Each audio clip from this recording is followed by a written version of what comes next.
Boa noite, pessoal, a todos e a todas. Depois de uma música dessa, eu acho que não tem mais o que fazer, né? A gente está encerrando a aula por aqui, né? Brincadeira.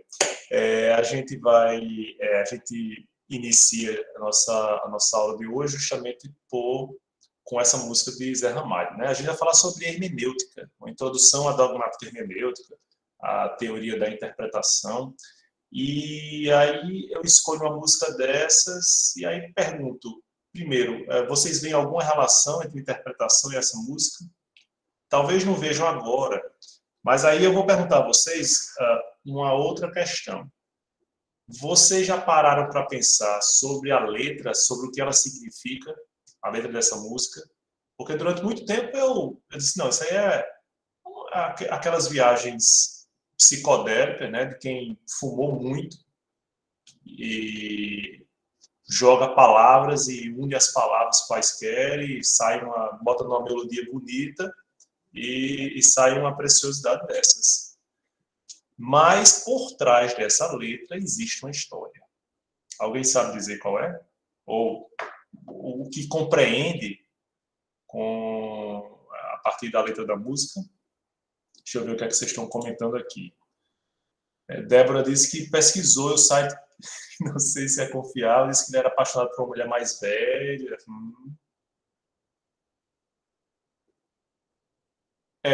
João, realmente ele estava assim em várias outras músicas, né?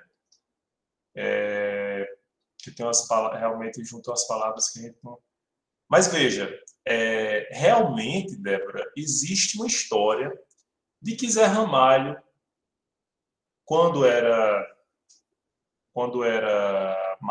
novo, né, quando era moço, ele era apaixonado por uma mulher mais velha. Só que essa mulher mais velha, além de ser casada, ela era da alta sociedade. E aí, o que acontece? A gente, a partir daí, pode tentar compreender um pouco algumas expressões, algumas palavras, algumas figuras de linguagem que ele utiliza na sua letra. Por exemplo, eu desço dessa solidão e espalho coisas sobre um chão de giz. O chão de giz é um chão vulnerável, né? Você não, mal se sustenta, ou seja, naquela solidão ele vai experimentar a instabilidade na sua forma mais veemente, né? E aí, há meros devaneios tolos a me torturar. Então ele fica pensando naquela mulher, fotografias recortadas em jornais de folhas, a miúdo, com frequência. Por quê? Porque era uma mulher da alta sociedade.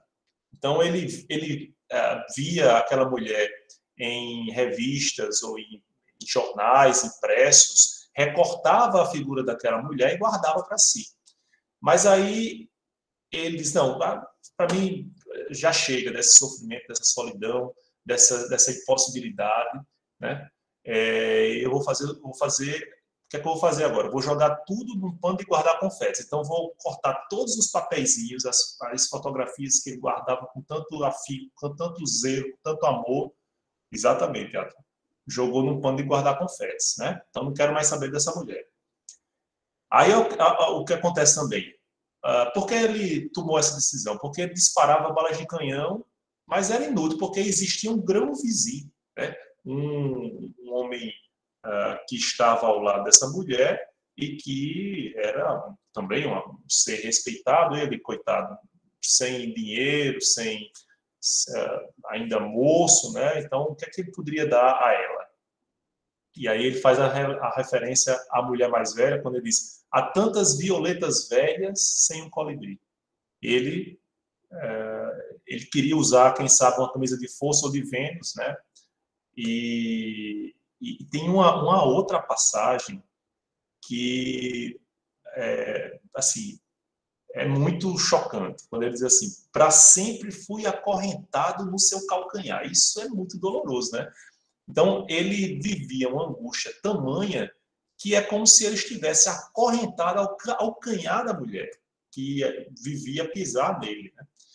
Mas, assim, é muito marcante. A melodia é maravilhosa, a letra é maravilhosa, né? E o que é que isso tem a ver com o que a gente vai, discutir aqui hoje, né? Interpretação. Exatamente, Denise está falando aqui, a sofrência é a raiz, né? Exato, Bárbara. Assim, as palavras dele, eu estou lendo um livro de Carlos Drummond, e existe uma poesia dele que ele diz o seguinte, que ele fala sobre a atitude de você escrever, né? De você escrever poesias. E ele disse que as palavras, ela tem milhares de facetas. E cabe ao poeta descobrir sob aquela faceta mais neutra, mais sem graça, aquelas outras que ele pode usar onde em circunstâncias ou em expressões que jamais alguém usaria. Então, é muito isso, né? O poeta, o artista, ele busca essa utilização em comum, né? Aquilo que é único. E Zé Ramalho, nessa música, consegue isso de forma muito surpreendente.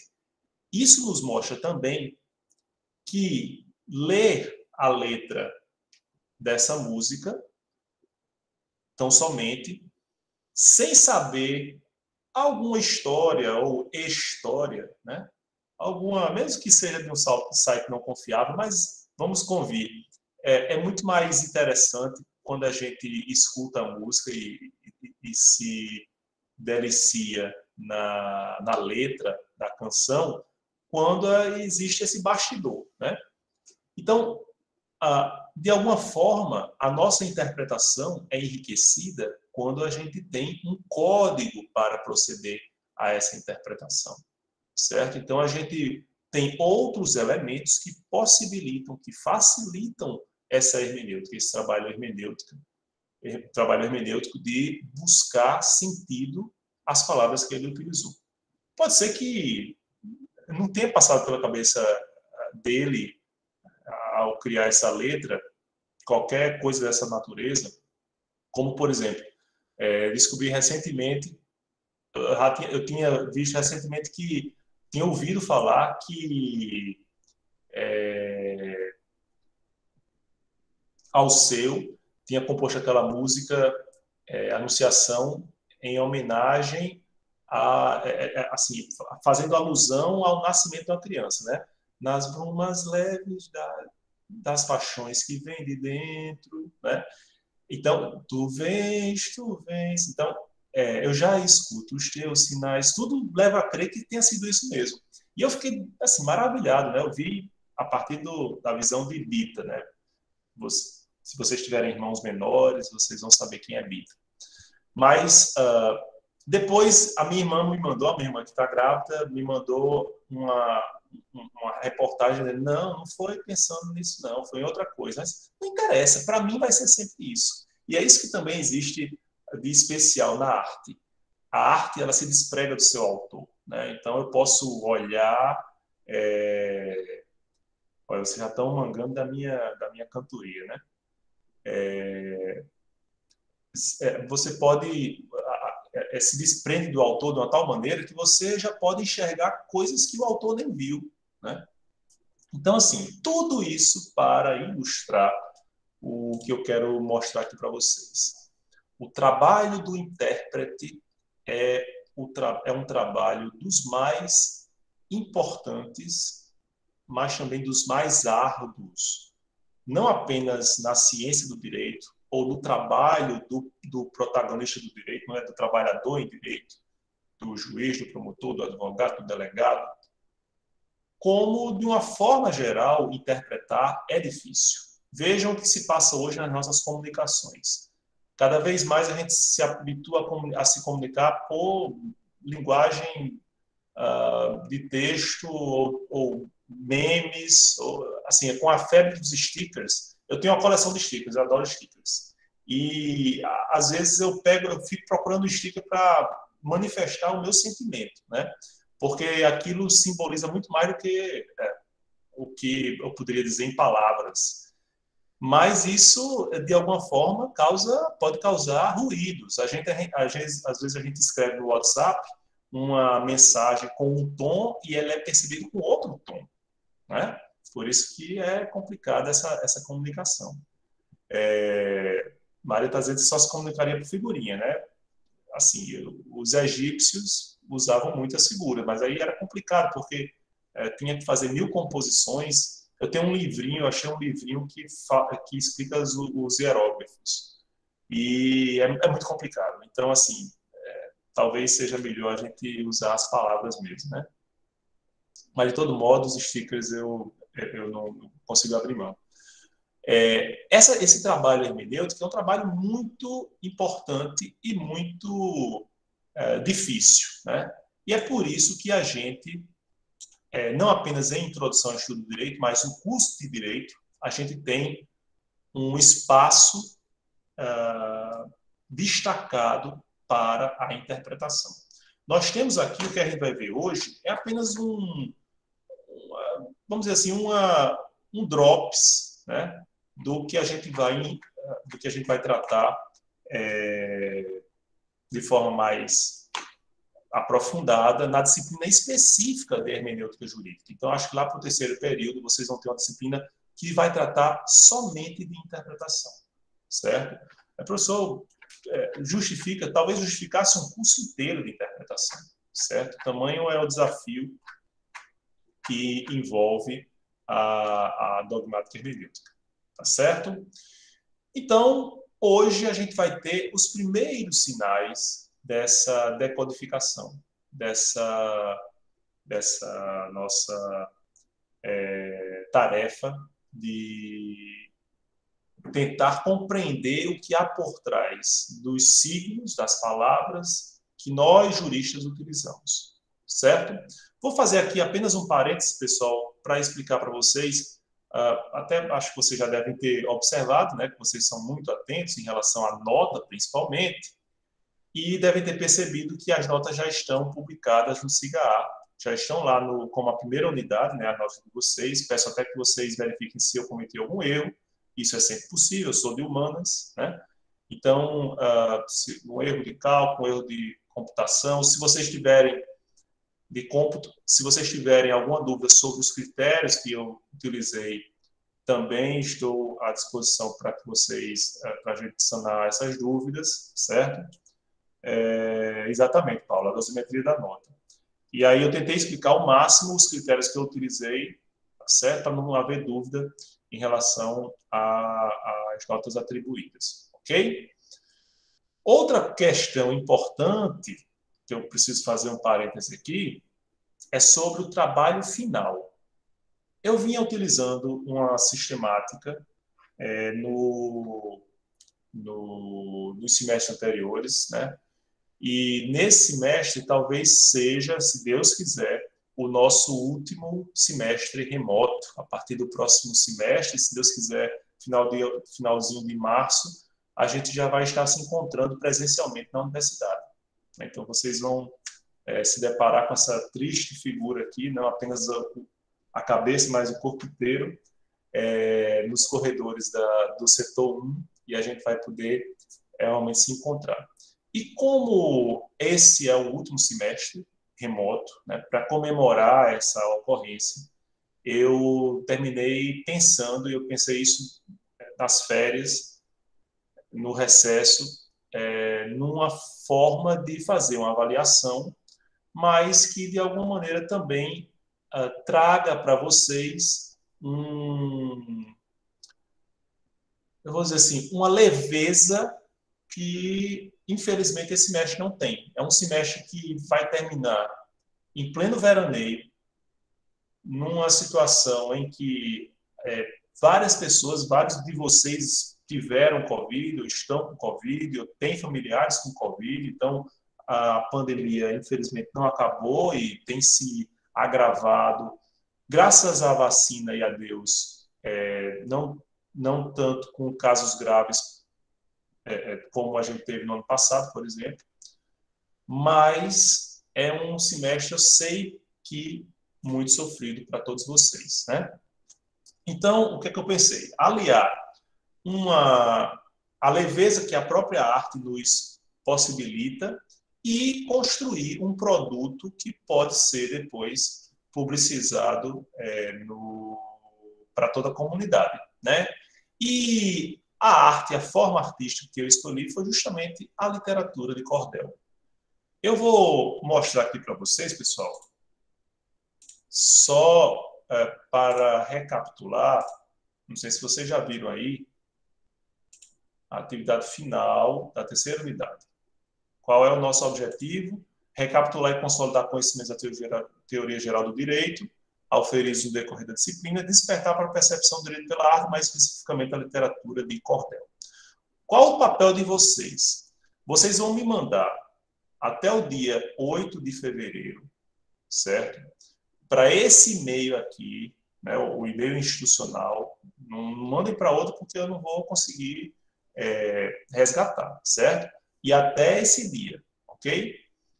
Vocês vão mandar uma ou duas estrofes de cordel na forma de cestilha que indique algum aprendizado auferido ao longo da disciplina, certo? Então, vocês vão criar um cordelzinho, né, uma estrofe ou duas, que diga, olha, sabe o que é que eu aprendi? Nada. Você vai dizer, eu não aprendi nada dessa tal de disciplina, que eu me matriculei à toa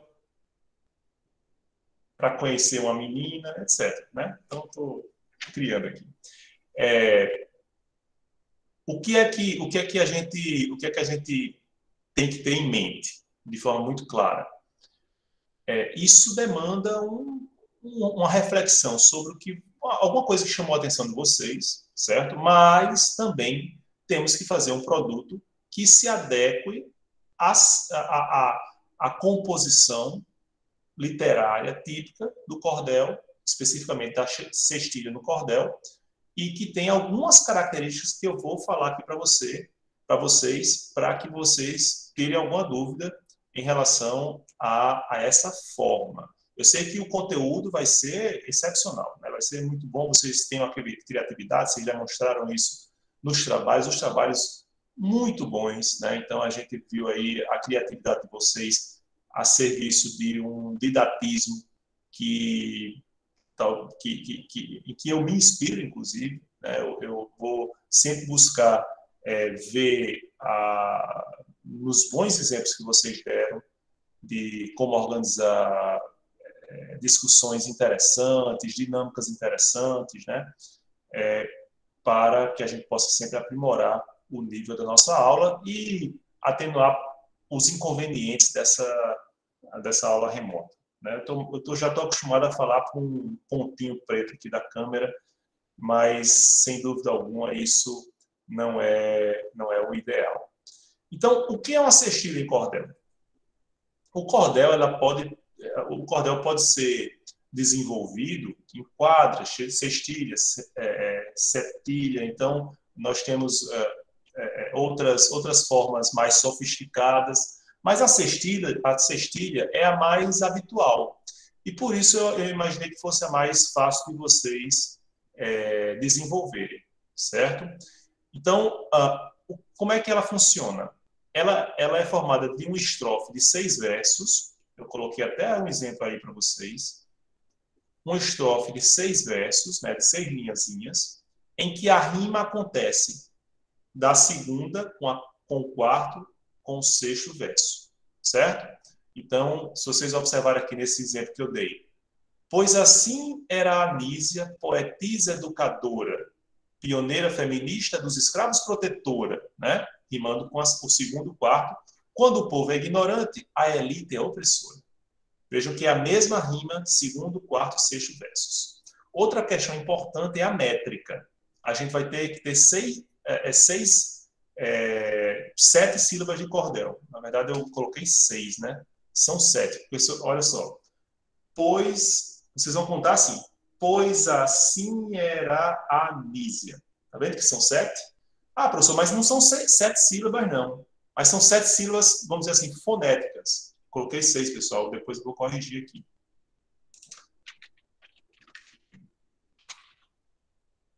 Olha, contem novamente comigo. Pois assim era a Anísia.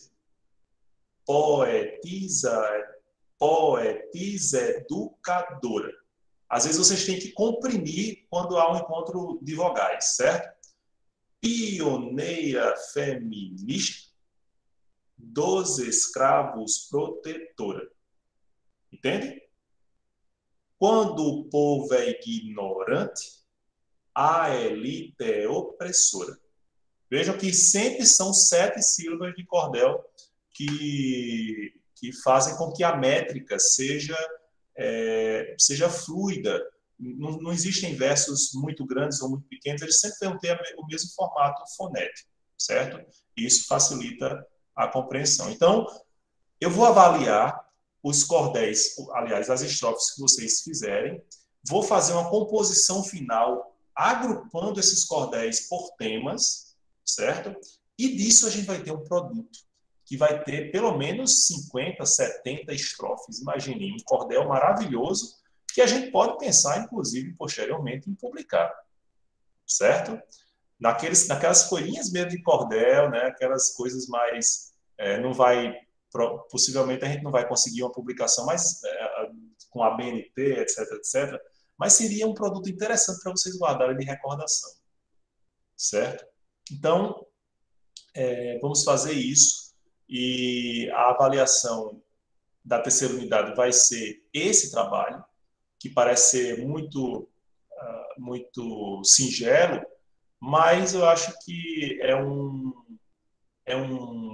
uma forma de vocês refletirem sobre aquilo que vocês mais acharam de interessante, o que consolidaram, saber que consolidaram ao longo da disciplina e também fazer ecoar uma das manifestações mais originais da nossa cultura, que é a literatura do cordel, certo? Eu vou levar em consideração a criatividade de vocês, o conteúdo, obviamente, né? Vocês não vão dizer lá que Kelsen defende o direito livre, certo? E também a forma, ok? Vamos lá. Deixa eu ver aqui, Paulo está perguntando. Pois, é assim, pois assim era a Nísia. Nísia fica é como se você tivesse assim, Nísia.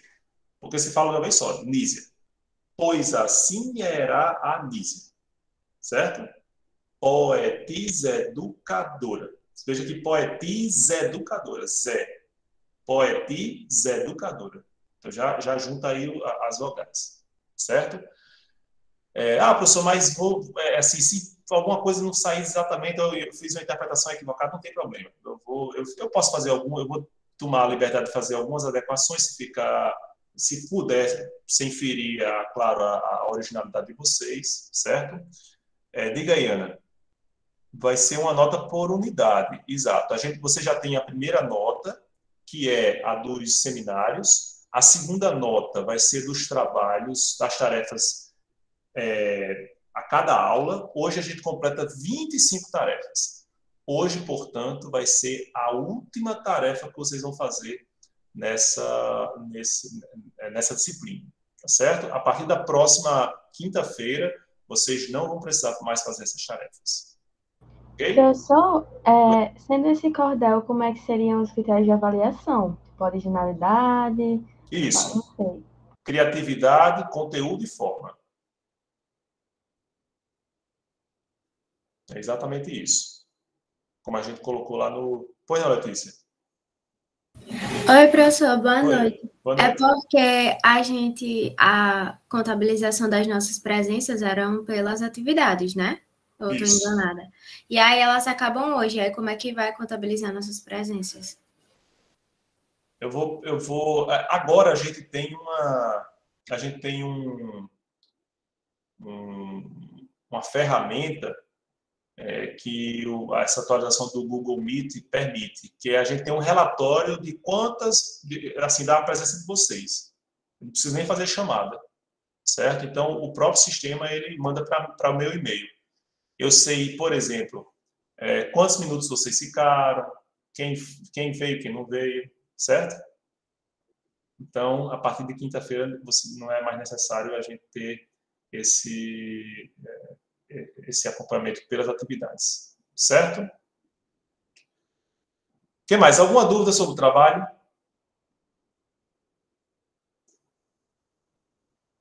Tranquilo? Ok. Se Débora está perguntando, eu já fiz o trabalho com 6 sílabas, como você... Foi mal, Débora. Eu vou botar mais uma aí. É fácil, por exemplo, se você quisesse, por exemplo, poetisa educadora, se fosse para 8, por exemplo, a poetisa educadora, entendeu? Vai fazendo... Eu vou fazer até uma retificação depois, para depois, quem não assistiu a aula, né, poder ser prejudicado, certo? Eu vou já tirar aqui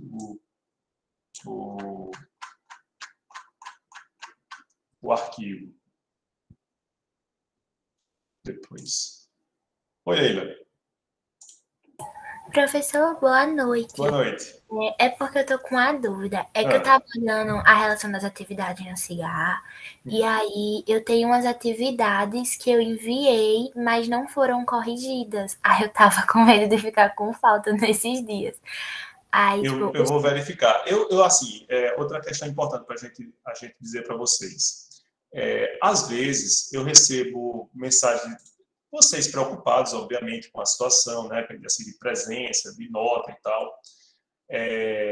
Eu sei que muitos de vocês enfrentaram uma barra difícil, né, com doenças, com outros problemas vários que a gente tem enfrentado, né, nesse período difícil da pandemia, e não puderam, eventualmente, fazer uma outra atividade, ou fizeram fora de hora, se esqueceram de fazer. Pessoal, o que eu quero deixar claro para vocês é que ninguém vai ser reprovado por causa dessas atividades, certo? Então, a não ser que vocês não tenham feito nenhuma, né? Então, assim, infelizmente, tem alguns casos lá que gente que não fez quase nada. Aí fica difícil. Eu vou dar a nota a partir do que fez e, eventualmente, vai ser necessário uma prova substitutiva, né? Mas, fora disso, não, professor, mas eu vou perder 4 décimos porque eu me esqueci naquele dia, porque eu estava doente e tal. O que é que eu queria trazer para vocês para uma reflexão conjunta? Eu não posso nem por um lado aliviar para todo mundo, nem posso ser rigoroso com todos. Então, eu vou me apegar muito às regras e ao nosso combinado, certo? Se você não conseguiu cumprir, eventualmente, 1 ou 2 dias, vai pesar pouca coisa na sua nota final. Então, assim, se desapeguem de nota, não preste atenção, assim, não tenham essa obsessão, porque o que mais vale é o aprendizado da disciplina. Certo? Então, se vocês conseguiram aprender, essa nota vai ser esquecida, vocês nunca mais nem vão ouvir falar dela. Certo? Então, assim, essa questão é de menos. Não precisa me justificar a falta, não precisa me justificar porque fizeram a atividade assim ou assado. Eu vou ser objetivo em relação a isso. Entregou dentro daquele prazo, entregou do jeito que a gente imaginava, vai ter a sua tarefa corrigida e avaliada. Se não, não tem problema. Leva a falta, não tem aquela nota computada, mas vocês não vão deixar de ser aprovados por causa disso. Certo? É só um parâmetro e, por questão de justiça, eu não posso atender, por exemplo, a quem me mandou um e-mail e não atender a quem simplesmente passou pelos mesmos problemas ou, às vezes, problemas mais graves e não me mandou e-mail. Entende? Então, por isso é que eu terminei optando por esse julgamento. Certo? O desenho é muito importante. Vocês vão ver quando é que a gente vai utilizar esses desenhos. Certo? Não se preocupe. Eles vão surgir de novo. Excelente. Pode ser o plano de fundo, o plano de fundo do cordel, sem dúvida. Bom, alguma dúvida, pessoal, sobre sobre a tarefa da terceira unidade. Se surgirem dúvidas, Paulo está dando ideia aqui. Se surgirem dúvidas, vocês podem me procurar. Agora, só não pode assim, mandar para mim, professor, ficou bom? Não, eu vou dizer que está bom quando estiver avaliando, tá certo? Vocês podem perguntar assim, professor, pode fazer isso? Pode colocar palavrão? Aí eu vou pensar, certo? Ok? Alguma dúvida sobre o resultado das atividades dos seminários? Acho que Sara levantou a mão aqui. Professor, é só para dizer uma dica que Sim. eu fiquei sabendo, inclusive com Mariana, que ela é daqui da sala também, que tem sites que conseguem mostrar quantas sílabas tem um verso. Se alguém tiver dificuldade de contar, sabe? Porque tem umas regrinhas muito específicas que eu tenho dificuldade também. Mas então, aí acho que eu vou usar vocês esses vão muito sites. pela... tentem a sonoridade. A sonoridade também ajuda, né? Sim, sim. Aí é bem fácil de encontrar, é só botar no Google se alguém tiver dúvida Pronto, ou algo do perfeito. tipo. Pronto. Perfeito, ótimo. Pois não. Então, Bárbara. só mais, tipo, eu não sei nem se é uma dica, se vai valer de alguma coisa, mas é tipo o que eu lembro do que eu aprendi sobre contagem de sílabas, talvez possa ajudar alguém. Então, por exemplo, se, tipo, a última sílaba, nossa, desaprendi até a falar, se a última sílaba da palavra e a primeira da outra, tipo, termina e começa com vogal, aí você conta, tipo, como sendo uma sílaba só, porque na hora de recitar, tipo, vai ser colado isso. Isso. E também, a última sílaba a ser contada de cada verso é a última sílaba tônica, é a sílaba tônica da última palavra. Então, tipo, eu não sei, alguém mandou até aqui o negócio de Nísia, e aí se você reparar, tipo, Nísia, qual é a sílaba tônica? Ni. Então, o Sia não vai ser contado, entendeu? Exatamente. Eu acho que é só isso que tem de regra mesmo, básica, assim, para você conseguir contar a sílaba e aí dá para desenrolar. Tranquilo. Quero ver a cordelista de vocês. Exatamente. Bárbara explica. Você podia fazer até um podcast, viu, Bárbara? Bárbara explica. Eu tenho um. Vou procurar. É porque no Disney Mais tem o Garfinho Explica. Acho que eu vou procurar aqui. Tá certo, vou seguir. Bom, alguma dúvida? Tranquilo? Podemos prosseguir? Então, vamos lá. Vamos voltar à nossa dogmática hermenêutica. A primeira coisa que a gente vai pensar nesse momento, pessoal, é o sentido até da própria hermenêutica. Quando vocês forem lá tratar da hermenêutica em si, existem várias interpretações, ou várias histórias, ou várias versões da palavra hermenêutica, né? Uma delas associa a palavra, né, a criação da palavra, ao deus Hermes. E alguém sabe qual era a característica, o que representava o deus Hermes?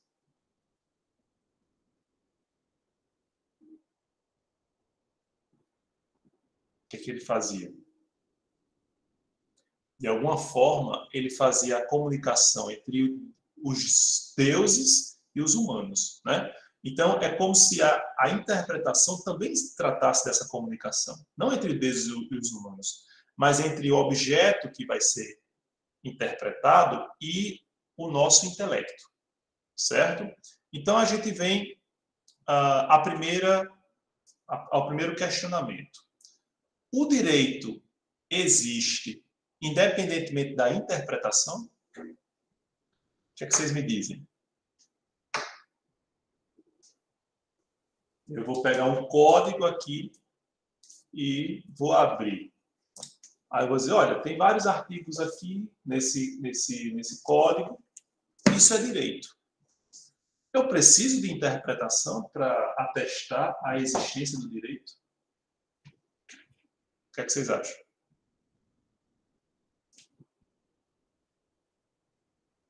Pergunta difícil, tô aqui bugada, tentando processar.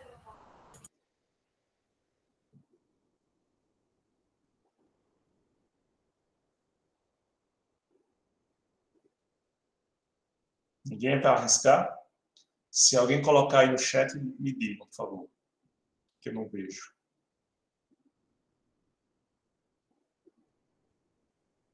Carla tá pedindo para repetir a pergunta.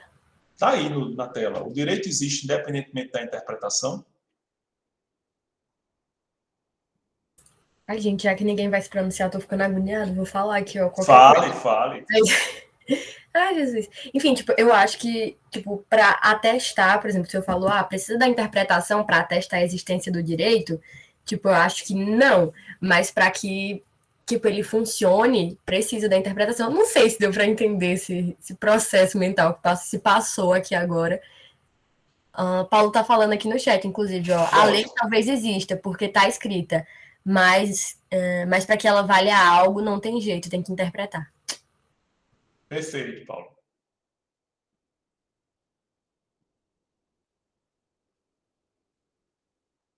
O que mais, pessoal? Alguém concorda ou discorda do que eles falaram?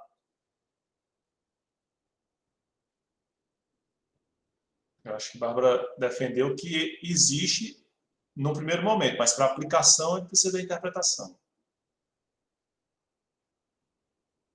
Já Paulo tem uma posição um pouco diferente. Ou não?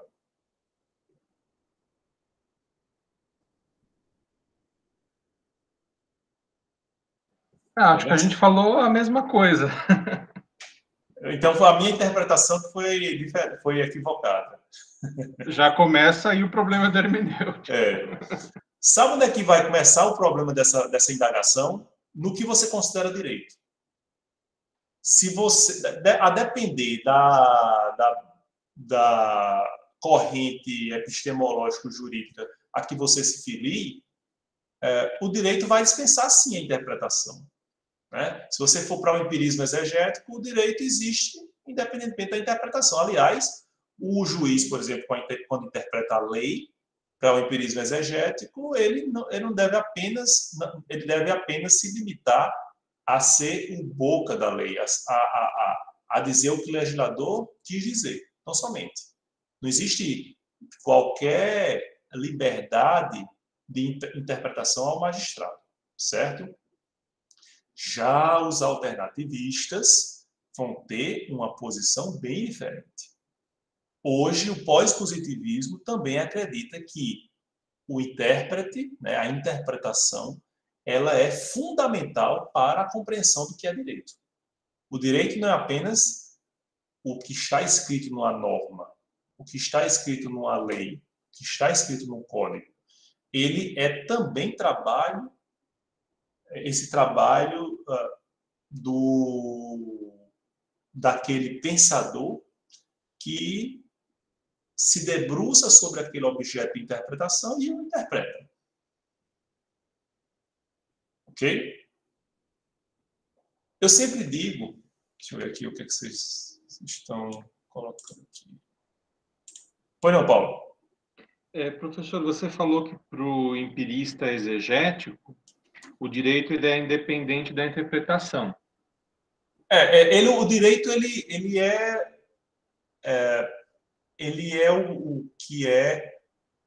é produto da atividade do legislador. Então, é como se ao magistrado, como intérprete, não restasse muita atividade a não ser aplicar a lei como ela é ao caso concreto. Então, a interpretação não acontece nem assim sobre o texto legislativo, legislado? Quer dizer, assim, é como se não tivesse momento nenhum de interpretar.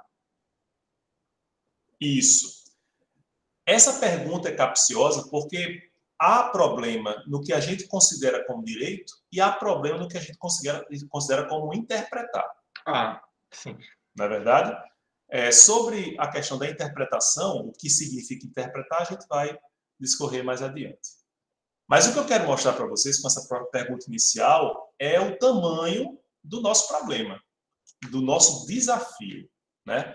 Quando a gente vê que é preciso interpretar, ou assim, é preciso achar a nossa postura diante do que nos é colocado como objeto dessa interpretação, a gente tem que saber exatamente qual é o nosso papel, quais são os nossos limites e qual o nosso objetivo, né? Então, vejam que essa é uma tarefa muito importante na ciência do direito e na prática jurídica também, ok?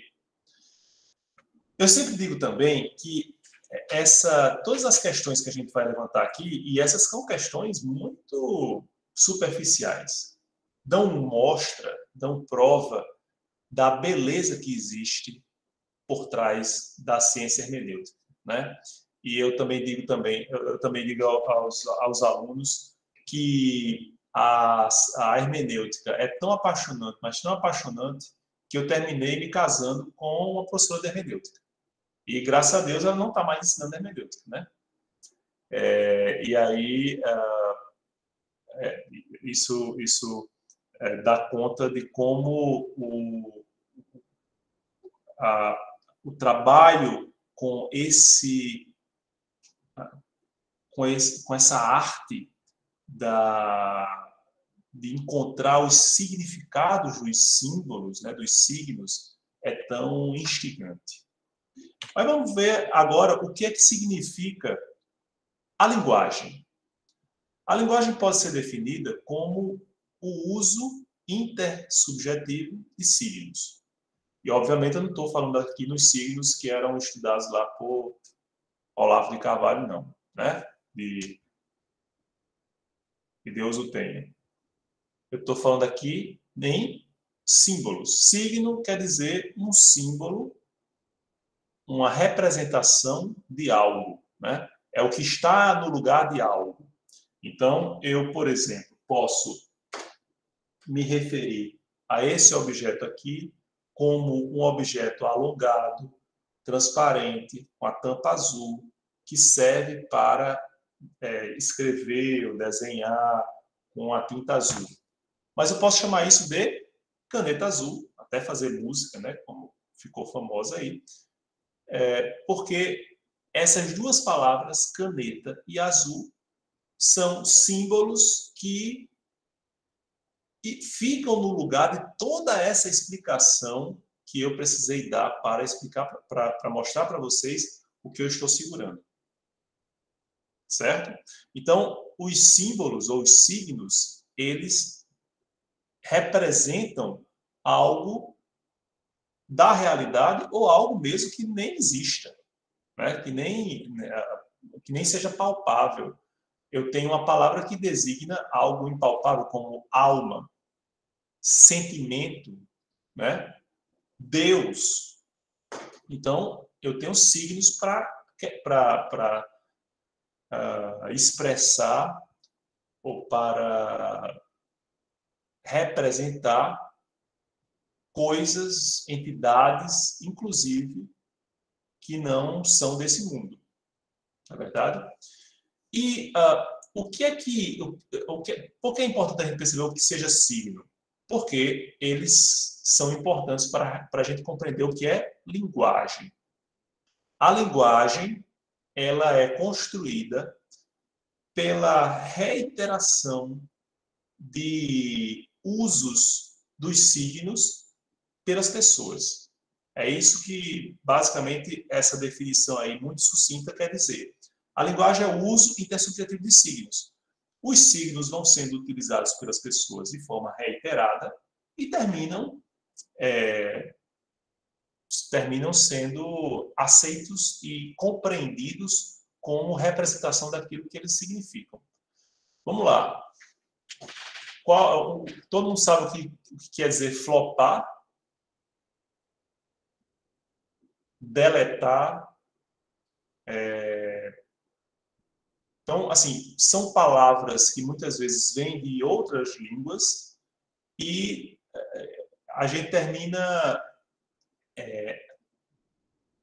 com o uso reiterado, criando símbolos, signos que são compreensíveis para todos os outros, né? Então, vejam que alguém tem mais algum exemplo de uma palavra que assim que tenha sido criada nesse nosso mundo de redes sociais, que obviamente não estava lá escrito no RUAIS de 20 anos atrás? Biscoitar, professor. A biscoitar? Não, biscoitar. Biscoitar? É. E significa o quê? É tipo querer atenção, assim, chamar atenção pra você postar uma foto. Você quer biscoito, entendeu? É porque tá biscoitando. Interessante. Interessante. Boa. O que mais?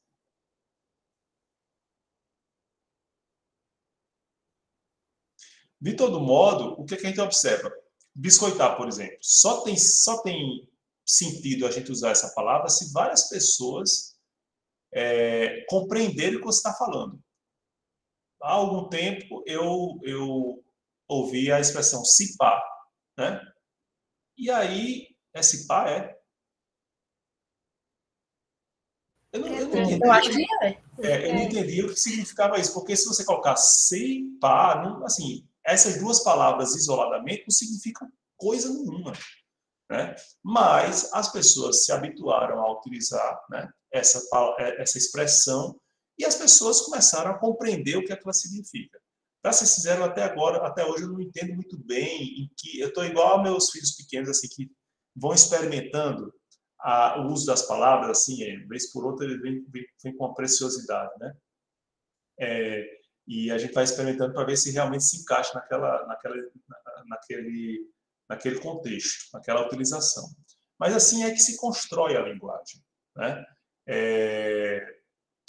Harari, no livro Sapiens, né, que a gente já mencionou aqui em outras ocasiões, ele caracteriza a linguagem humana como única, porque com a linguagem humana a gente tem a capacidade de transmitir, mais do que aquela linguagem que é utilizada pelos animais, informações sobre coisas que sequer existem, né? Então, quando a gente, não sei se vocês já perceberam, né? Às vezes as formiguinhas fazem um caminho, quando a gente passa o dedo nesse caminho, elas percebem aquele cheiro, né? Antes eu dava o exemplo, quando você esmaga uma formiguinha e a outra vem, verifica o perigo e volta, e vai avisando as outras, né? Esse tipo de comunicação, não façam isso, pessoal. Obviamente, não vale a pena, pela experiência científica, fazer esmagando a formiga. Passa só o dedo, que pelo odor de algo diferente, ela já percebe. Existe até uma cena de vida de inseto muito interessante, que cai uma folha na fila, e aí ela se desespera. Meu Deus, como é que a gente vai passar? E, não, calma. E dá a volta na folha para retomar a fila, né? E hoje eu estou cheio de referências infantis, né? Mas, enfim, quem tem filho pequeno não pode fugir disso. Eu também adoro animação, então casa uma coisa com a outra. Mas vejam que nossa linguagem ela permite falar sobre coisas que não são sequer tangíveis, né? Então, quantas vezes a gente já falou nas nossas aulas sobre justiça e a gente não consegue apalpar a justiça? A gente não consegue, às vezes, sequer conceituar o justo. A gente já viu tantas explicações, as mais diversas para a justiça. Talvez a gente saia do curso, vocês saiam do curso sem saber efetivamente o que é justo. O que é o justo? Se é que a gente possa conceituar um justo de forma abstrata, né? Para as formigas, não. Elas vão se comunicar usando uma linguagem apenas para dizer, olha, tem perigo ali na frente.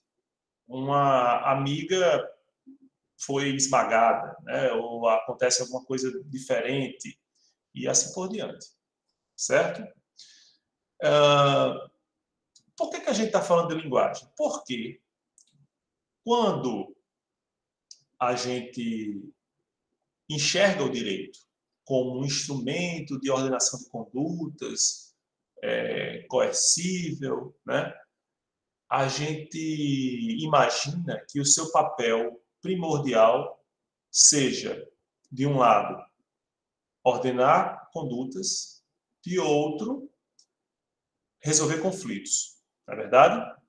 De uma forma ou de outra, a gente vai tratar de condutas humanas. E se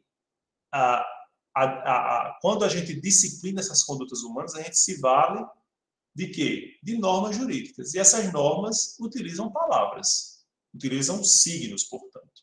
Certo? Então, para que a gente possa compreender norma jurídica, a gente precisa saber antes que essa norma vai estar expressa, vai se exprimir a partir de um ou de um conjunto de signos.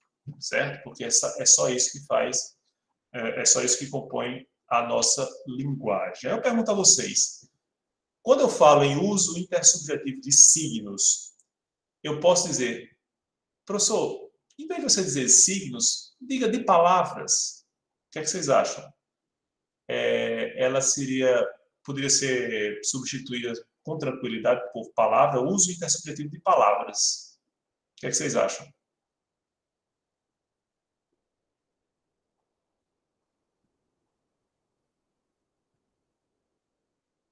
Sim, não, talvez. Acho que não, porque, tipo, os signos não são só... Ai, já colocou. Não são só palavras. Eu tô tentando pensar que uma palavra é para definir signo. Mas é tipo uma coisinha que carrega um significado. Então, que a gente coloca um significado em cima. Isso, exatamente. Hoje se fala muito no que se denomina legal design. Então, é uma maneira de você utilizar graficamente ou artisticamente normas jurídicas ou petições, pedidos, né, até decisões, de maneira que seja compreensível por aquele destinatário, certo? Eu acho que essa norma que está expressa em palavras em cima, não sei, talvez esteja escrito, eu não sei exatamente que língua é essa daí. Me parece hebraico. Posso estar chutando aqui, não tenho certeza. Enfim. Mas abaixo dessas palavras, eu tenho um A que a gente vê como proibição, né? Porque tem aquela conhecida faixa vermelha, vamos dizer assim, condenando essa prática. E aí, abaixo, nós temos o quê? A sanção. Vocês compreendem a sanção nesse caso?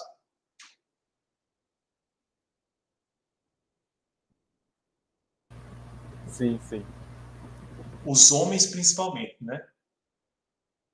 A gente, assim, tem agonia, vou até passar mais rápido aí essa figura, porque só de imaginar, né? Então, pessoal, vejam que os signos, eles não necessariamente são palavras. Nós temos várias normas jurídicas que são expressas no nosso dia a dia que não se valem de palavras. Os sinais de trânsito, eles expressam normas jurídicas proibitivas, permissivas, né? Obrigatórias. Os sinais, as condutas de muitos agentes de trânsito também, quando apita, quando manda parar, quando manda passar, né? Então, eles expressam regras, normas jurídicas, mas não necessariamente pela palavra escrita. Ok? Deixa eu ver aqui o que vocês... Pois não, Paulo? Boa noite, professor. Boa noite. Eu tenho uma dúvida, já que a gente está falando sobre linguagem e tudo mais. Como seria a atuação de um advogado surdo? Boa pergunta. Bom, ele, em relação às peças escritas, não haveria nenhuma dificuldade. Aí você vai dizer, e o advogado cego, né? Hoje nós temos assim, hoje nós temos possibilidades tecnológicas para atenuar a dificuldade das pessoas com deficiência, né? E, por exemplo, eu tenho um colega do Ministério Público que ele tem quase toda a visão comprometida. E, no entanto, ele é um promotor atuante, ele, inclusive, fez mestrado e doutorado, né? Então, assim, com toda a dificuldade de ler, ele tem programas específicos para a leitura, a transformação dos textos escritos em áudio, certo? E, assim, ele consegue desenvolver as suas atividades profissionais. O advogado surdo-mudo, por exemplo, ele pode se valer de um intérprete ou apenas se valer da escrita, certo? Obviamente, porque cada vez mais se preconiza a utilização da linguagem brasileira dos sinais, a Libras, porque é uma maneira de você contextualizar pessoas que antes não tinham acesso daquilo que se está comunicando, né? Às vezes a gente é tão privilegiado e termina sem se aperceber das dificuldades que muitas pessoas passam, que muitas pessoas enfrentam. Mas existe um trabalho, inclusive, assim, eu já vi um determinado evento em que havia cinema para pessoas cegas, a exibição de filmes para pessoas cegas. Mas não tem nenhum sentido, né? A pessoa não vê nada, mas a pessoa escuta. E existia, na ocasião desse evento, uma descrição do que aparecia na tela, certo? Às vezes, mas não é a mesma coisa, sim, mas assim, é o que a gente... Quando a gente lê um livro, a gente não está enxergando o que o autor pensou. A gente não está enxergando sequer o que efetivamente aconteceu, se for um livro documental, né? Mas a gente vai imaginando, vai fazendo essas construções na nossa mente daquilo que poderia ser. É até interessante quando você vê um livro, quando você lê um livro, depois vai assistir ao filme, a adaptação do livro, como é interessante esse cotejo, né, do que você imaginou, daquilo que você construiu, daquele mundo que você construiu quando leu e quando ele, a partir da visão de um cineasta, se transforma em filme, certo? Não sei se ficou claro, Paulo. O desafio ainda é grande, mas existem caminhos para essa atuação, em suma. Certo? Tranquilo até aqui? Bom, de Caicó, Maria, exatamente. Exatamente, então você sabe exatamente quem é.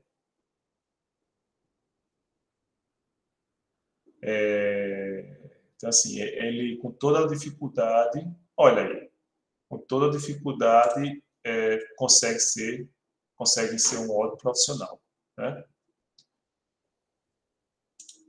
Vamos lá.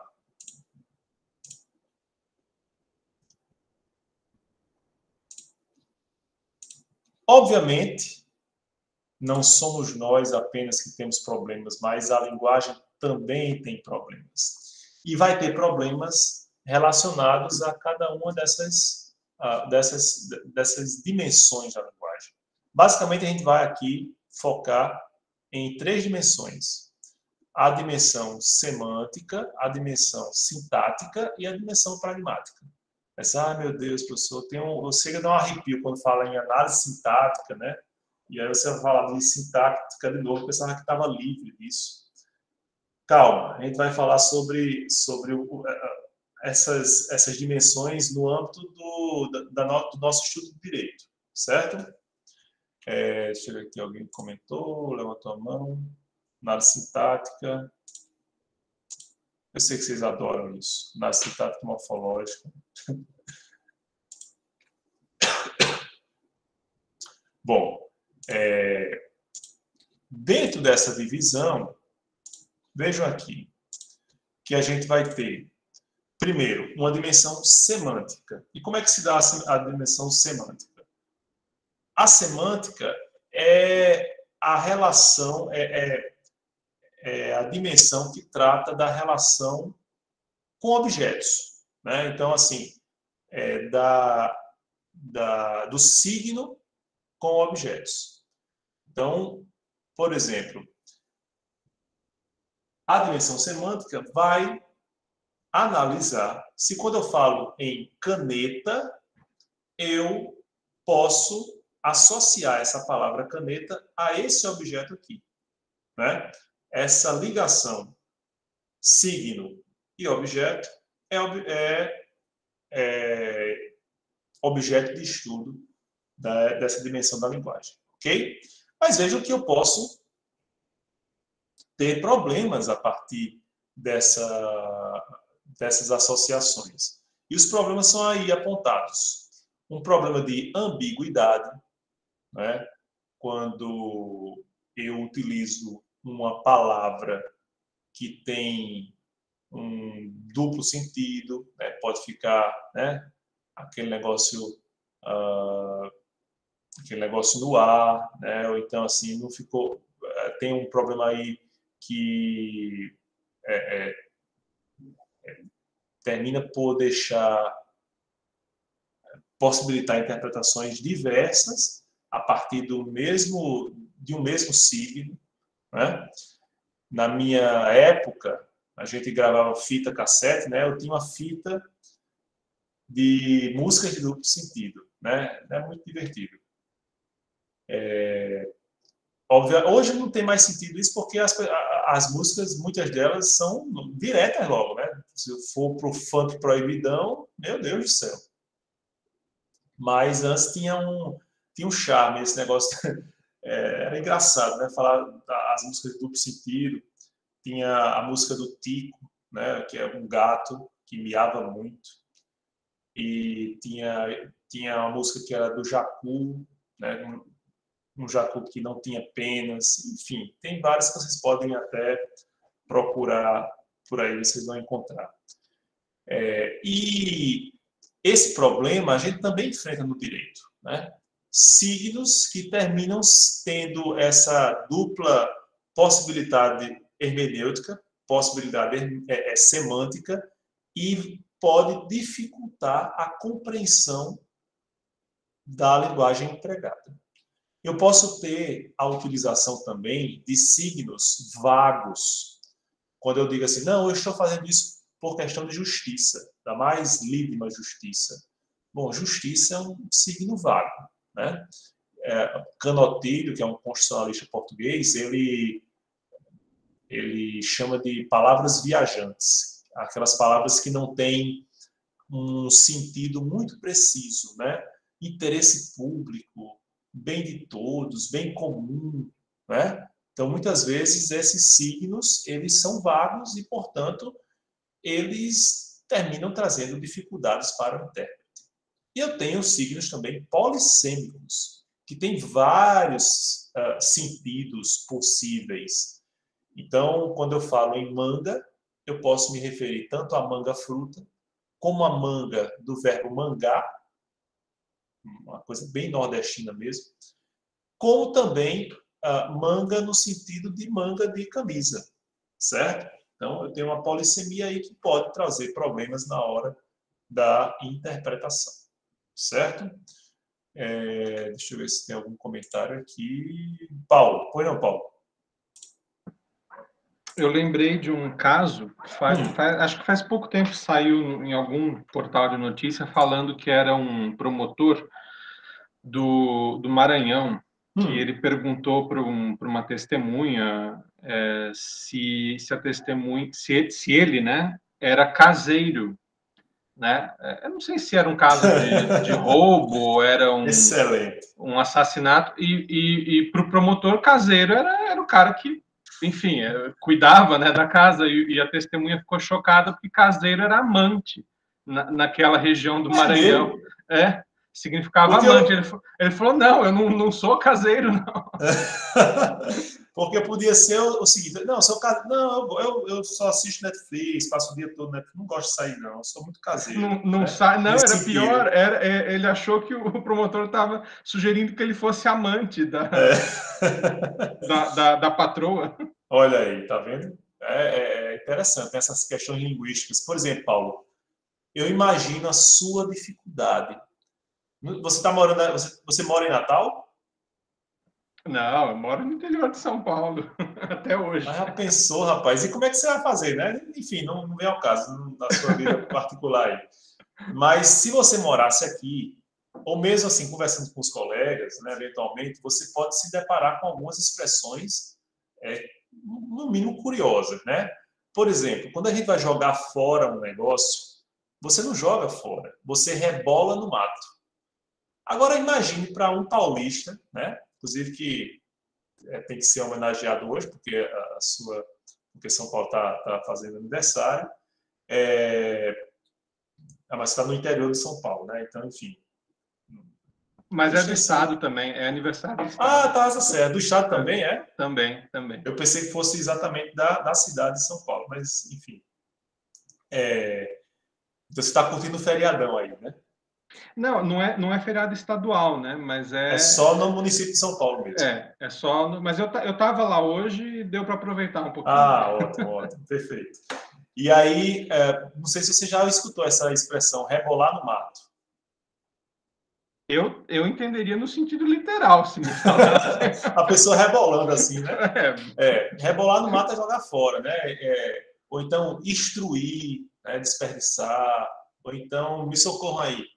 Outras palavras assim que são curiosas, né? Que arrodear, né? Assim, essas questões linguísticas regionalistas, galado. Realmente, Paulo, realmente essa caningado. Não, mas dá para ser encarado como um intercâmbio. Pegar o beco, exatamente, perfeito.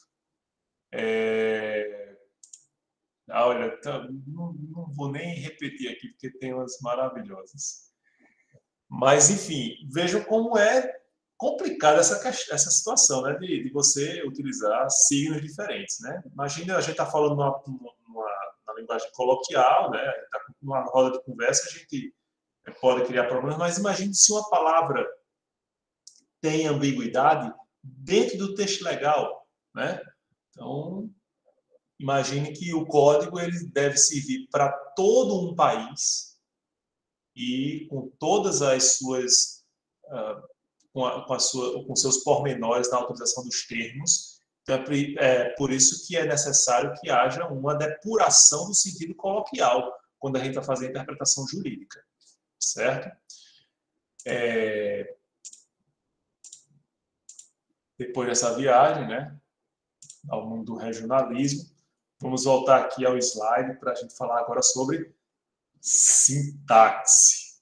Como vocês devem ter percebido quando lembraram com muito saudosismo daquelas aulas de português lá do ensino fundamental, do ensino médio, a sintaxe ela cuida da relação dos signos com outros signos. Isso no sentido de entender a colocação de cada signo. Geralmente a gente fala assim, existe o sujeito, verbo, né? Existe o sujeito predicado. Então, a gente tem o núcleo do sujeito, o verbo e alguma outra coisa, o predicativo do sujeito, os complementos vários que existem dessas formas verbais. Mas eu posso fazer uma inversão. E o jurista adora uma inversão, né? Entenda a inversão como inversão de palavras. Por exemplo, quando eu digo assim, o dia está bonito. Aí não, no jurista bonito está o dia. Ou então, está o dia bonito. Então, a gente gosta desses arrudeios, às vezes até em prejuízo da própria compreensão das expressões. E aí eu vou trazer para vocês esse caso aqui que demonstra bem um problema sintático. Eu tenho lá no artigo 5º do inciso 12 da Constituição. É inviolável o sigilo da correspondência e das comunicações telegráficas, de dados e das comunicações telefônicas, salvo no último caso por ordem judicial. E aí eu pergunto a vocês, por que é que ele repetiu comunicações? Por que o legislador constituinte não falou assim? É inviolável o sigilo da correspondência e das comunicações telegráficas, de dados e telefônicas, já que ele já tinha utilizado comunicações lá no início.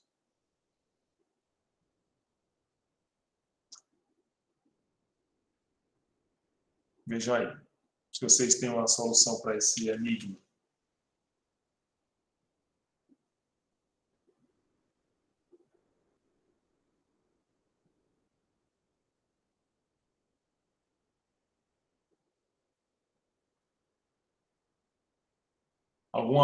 Alguma ideia?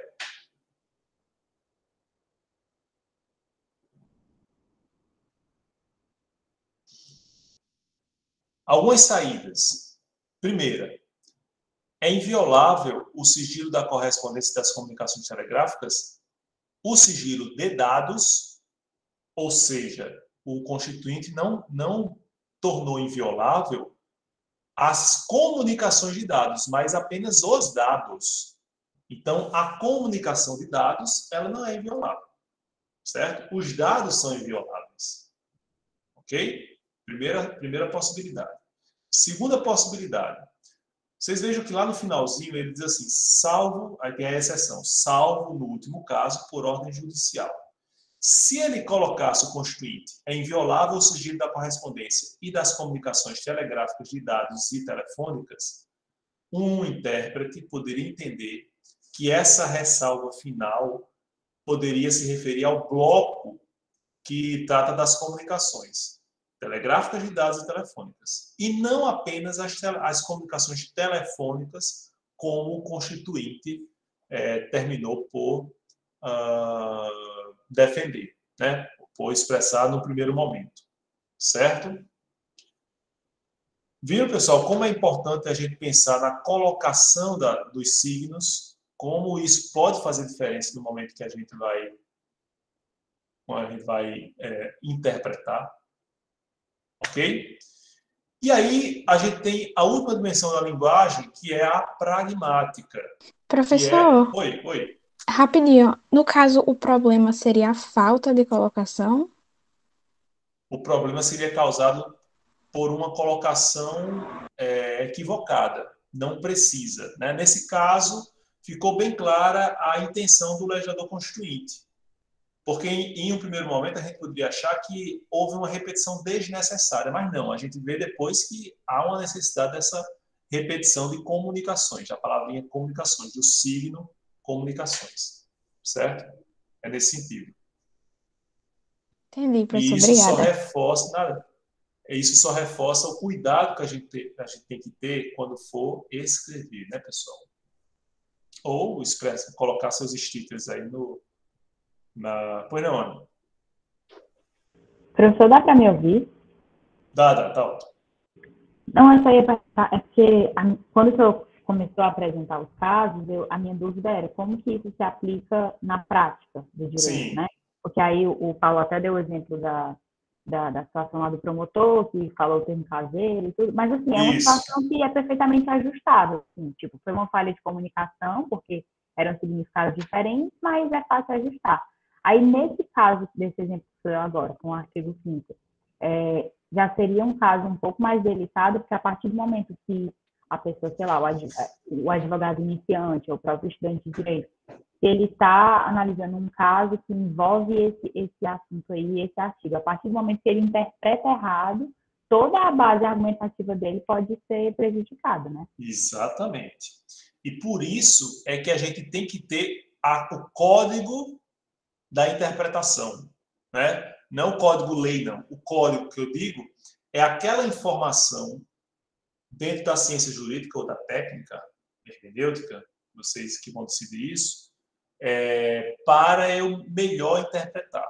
É por isso que vocês têm uma disciplina específica tratando da hermenêutica jurídica. E é por isso que vocês vão falar sobre hermenêutica, ou vão falar sobre interpretação, os problemas da interpretação, durante todo o curso, em quaisquer disciplinas. Porque a interpretação é a base do nosso trabalho. Diariamente eu estou interpretando aqui, né? Hoje eu interpretei normas, eu interpretei fatos. A gente não interpreta apenas normas, é bom que se diga. A gente interpreta posturas.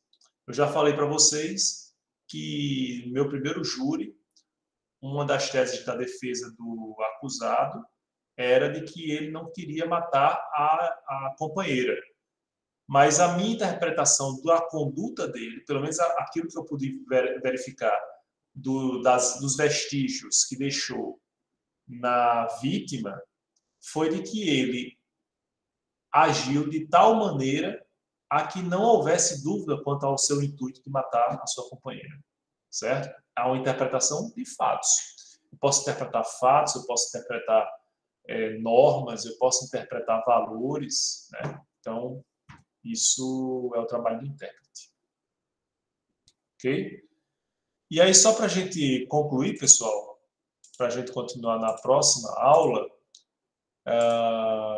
o outro problema que a gente vai, a outra dimensão aqui da pragmática, é a relação dos signos com as pessoas. E eu coloco aí intenção, né? Intenção com S, e o culpado dessa palavra é Tess Sampaio Ferraz Júnior, ele utiliza intenção com S mesmo, porque é no sentido de intensidade. Então, uma coisa diz Técio, é você dizer assim, as praias são bem comum do povo. Outra é você dizer, as praias são bem comum do povo. Né? Quando eu digo isso, esse tom de voz, com essa intenção, é como se eu não estivesse descrevendo algo, mas reivindicando algo. Essa mudança de intenção, ela também pode ser percebida no âmbito do direito. Aí você vai dizer, mas como é que eu vou saber, professor, que o legislador está gritando, não está gritando? Eu posso usar outros artifícios como parênteses, quando eu quero dar um sentido diferenciado ou um destaque para determinada palavra. Né? Então, eu uso itálico, uso negrito, uso parênteses, enfim. Aspas, eu dou um realce que eu pretendo dar àquele signo especificamente. Certo? Bem compreendido, pessoal?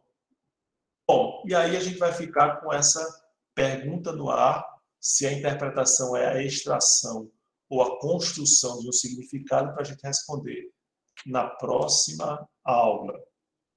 Certo? Deixa eu ver aqui, alguém levantou a mão. Paulo. Então, Paulo. é a intenção no sentido de intensidade, mas também da pragmática está incluída a intencionalidade? Isso. É mais no sentido da intensidade, porque é uma relação com o produtor daquele signo, né? com aquele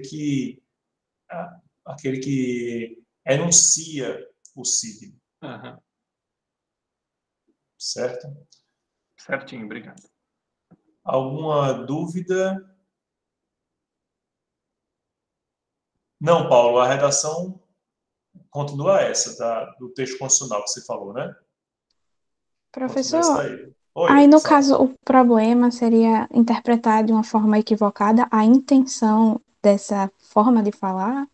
Isso, porque como pode ter intenções diversas, então eu posso captar de uma forma equivocada essa intenção.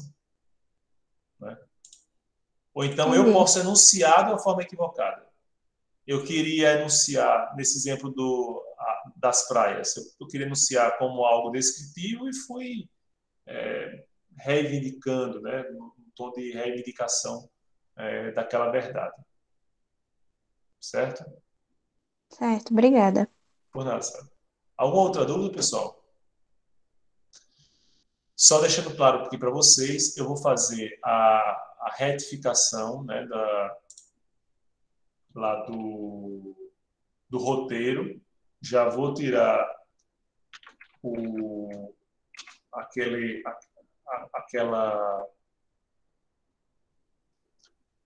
aquele roteiro que eu coloquei para vocês, vou substituir por um outro que vai estar adequado, certo? Para evitar incompreensões. Ok? Alguma outra dúvida? Então, pessoal, vou encerrar por aqui.